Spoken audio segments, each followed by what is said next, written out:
It's time for Wretched Radio with Todd Friel.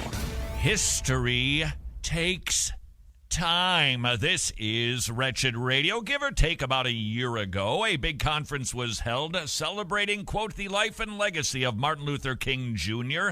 It was titled the MLK 50 Conference. It was sponsored by the ERLC and the Gospel Coalition. The ERLC, it's a wing, a division of the Southern Baptist Convention.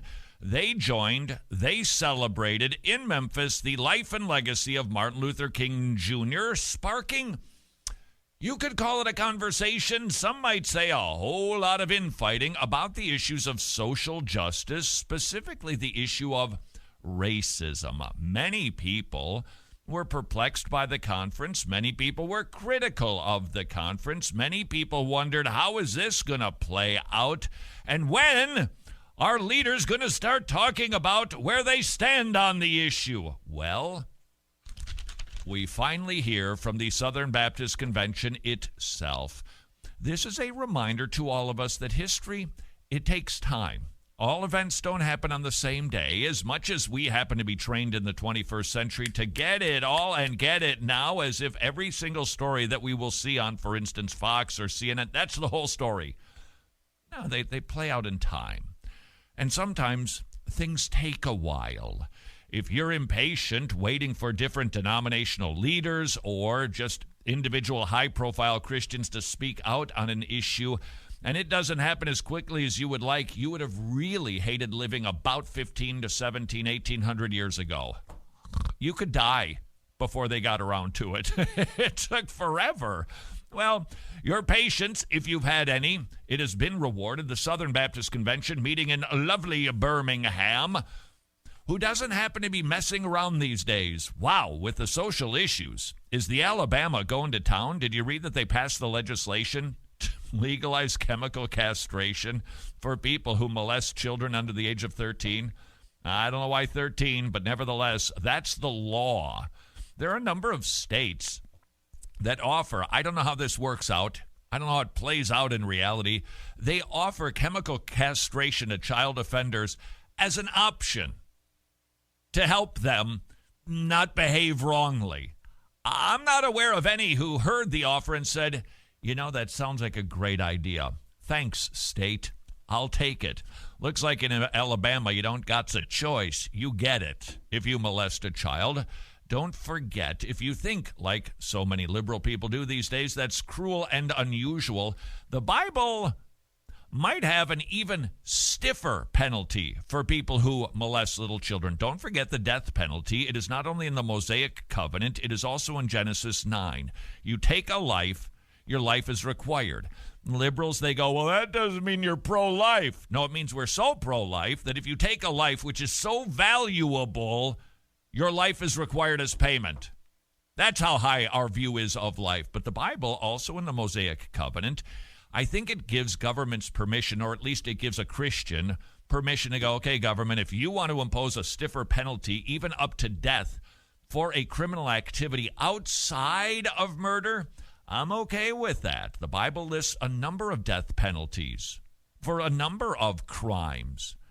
And so the fellow who drew up the legislation that was just signed into law in Alabama, he actually said, I'd prefer the death penalty for these people. But in the meantime, they're offering chemical castration. They're serious in Alabama, and so too is the Southern Baptist Convention. Their annual convention is going on in Birmingham. If you ever get a chance to visit, please do. It is a lovely town. You know, that statement could get me in trouble. Football's kind of a big deal in the South, and just by saying that Birmingham is a nice town might have been an endorsement of the Tide. It wasn't. There was a resolution passed. No. Birmingham, you're safe. The Tide would not feel endorsed there. Well, but it's the state of Alabama. Said nice Auburn things about and a UAB state that produced a winning football team. Several over the years. They're the it team right now, and it doesn't seem to be going away anytime. Although the fellow up in Clemson, Dabo Sweeney, he just signed a big contract. a big contract. But isn't it funny? He came out of the system of Alabama from Nick Saban.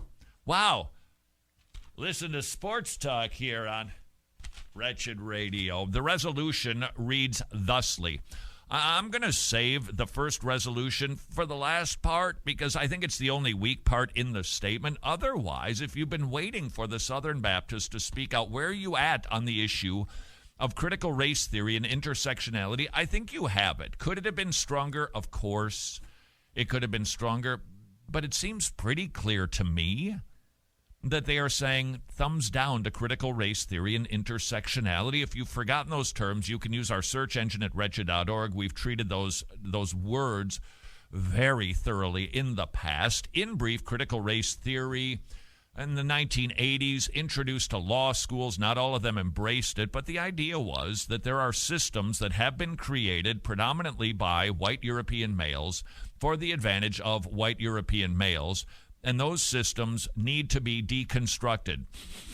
Does that smell like postmodernism? Many people saying, yeah, that's exactly where it came from. Intersectionality, in brief, you, white, Christian, European male, you're at the top of the supremacy heap. Now, if you have an intersection, like you've got a different skin color, your gender isn't male, you're not a Christian, the more of those that you have, the more intersections you have, the more you've been oppressed. Therefore, the more you should be heard and be able to exercise power over the powerful. You hear how they're related, don't you? Resolved. I'm going to save the second one, too, because that's my favorite one. The first resolution could have been stronger. Second one, highlight of the whole shebang. Resolved. The Southern Baptists will carefully analyze how the information gleaned from these tools are employed to address social dynamics. Resolved, the Southern Baptist churches and institutions repudiate the misuse of insights gained from critical race theory and intersectionality and any unbiblical ideologies that can emerge from their use when absolutized as a worldview. That's if there's a needle, like that's pretty good, that's pretty bad, it leans toward the gooder side. But there's just a crack there that I think could cause a major fissure in the future. Resolved, that we deny any philosophy or theology that fundamentally defines individuals using categories identified as sinful in Scripture, rather than the transcendent reality shared by every image bearer and divinely affirmed distinctions. That is the strongest statement. We reject tools that put people into skin color groups using that information categories to make things better. We denounce that. That's the strongest statement in the whole shebang. I wish that they had led with that, because I think a clearer denunciation, just an absolute thumbs down on critical race theory and intersectionality would have served everybody better. I fear that there's just been a little crack in the door that could be kicked open. Here's the first resolution. Resolved, that critical race theory and intersectionality should only be employed. Hold it. We denounce those systems if our last resolution is correct, that we deny any philosophy or theology that defines individuals using categories as defined as sinful in Scripture, rather than transcendent reality shared by every image bearer. It should just be thumbs down on the system is thumbs down. And so when they say that critical race theory and intersectionality should only be employed as analytical tools, I go, no, they're broken. They're busted. We don't use them. Throw them away. Some tools can be rescued. Sometimes you can break a tool in the shed and have it function to do something, a different task.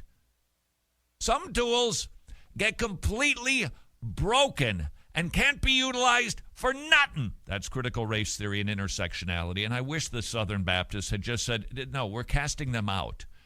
because we cannot use a broken system to analyze anything, let alone come up with a solution to the problem.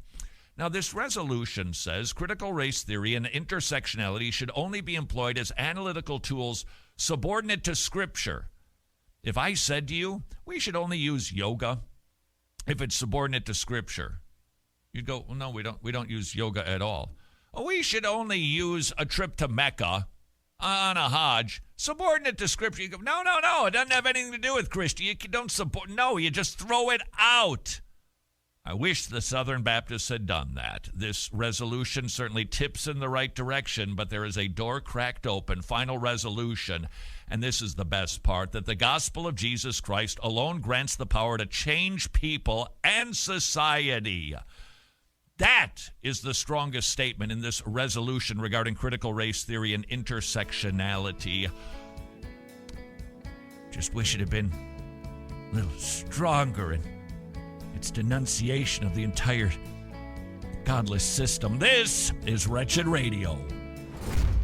If you'd like more Wretched content, and who wouldn't, visit wretched.org and you will have Wretched coming out of your nose. And that's biblical.